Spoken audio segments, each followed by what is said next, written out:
Hi, prayer partners. I hope you and your family had a blessed Christmas celebration.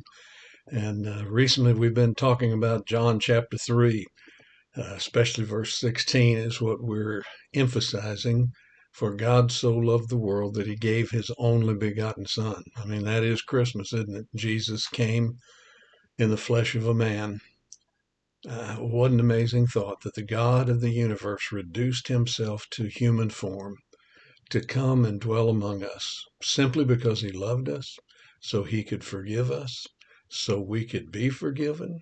What an amazing thought that the God of creation loved us so much that he came. I was reminded this week reading a book, and there was a quote in here by a fourth century theologian, a fellow by the name of John Chrysostom. And he said this. Let me just read it to you. I do not think of Christ as God alone or man alone, but both together. For I know he was hungry, and I know that with 5 loaves he fed 5,000. I know he was thirsty, and I know that he turned water into wine.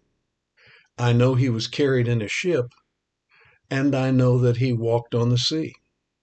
I know that he died, and I know that he raised the dead. I know that he was set before Pilate, and I know that he sits with the Father on his throne. I know that he was worshiped by angels, and I know he was hated by the Jews. And truly, some of these I ascribe to the human, and others to the divine nature. For by reason of this, he is said to have been both God and man. I don't know about you, but those are some things to ponder. To think of all the things that Jesus endured in this life simply because he took on the form of a man because he loved you and me. That he endured those things. The God of the universe who created everything, who created water, and yet he was thirsty. The God of the universe who created everything and could have had the most lavish palace on the face of this earth, and yet he chose not to even have a home while he was here. I remember him telling his disciples that the Son of Man has nowhere to lay his head. I think the reason he told them that is because he knew he wasn't planning on staying here very long. But yet he endured all of those things. He went through all of the harsh realities of life. He went through difficult times so that he would understand and know how you and I feel. And so we would know and understand that he knows how we feel. We may go through some difficult things. We may go through things we don't understand, things there are no answers to. But he has a plan. He is on the throne. He is in control. I think probably the greatest display of miraculous power in the life of Jesus was not when he raised the dead, but when he encountered those who he knew there was a reason and a purpose on down the road of their life, that illness came for a purpose.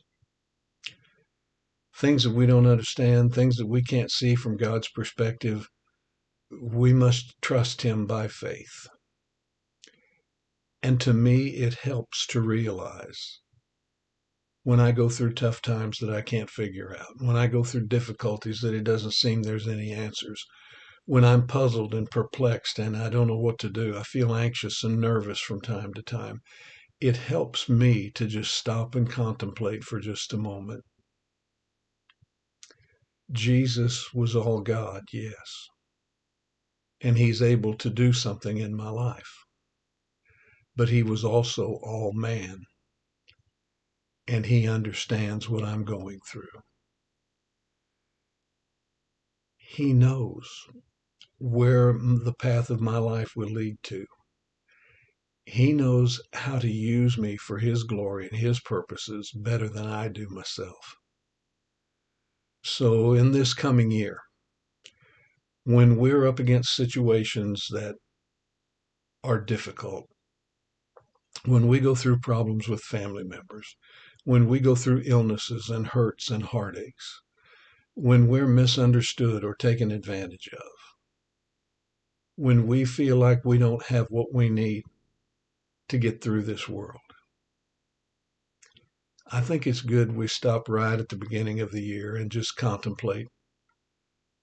God so loved the world that he gave his only begotten Son. God became flesh and dwelt among us. Emmanuel, that's what that name means. God with us. He became a man and chose to deny himself in order that we could relate to him and he to us. He loves you. He loves you so much that he was willing to be thirsty. He loves you so much he was willing to be hated. He loves you so much he was willing to suffer in this world so that we would understand he loves us. If you're contemplating making New Year's resolutions, I think one of the best New Year's resolutions I ever made was to never make any more New Year's resolutions, but to just contemplate just for a moment. He gave up everything and became a man. He knows. He understands. He's been there. He knows how you feel. And he also knows he has a glorious plan. And there's going to come a day all this down here will be worth it. So as we begin the new year, just contemplate for a moment. He was all God, yet he was all man.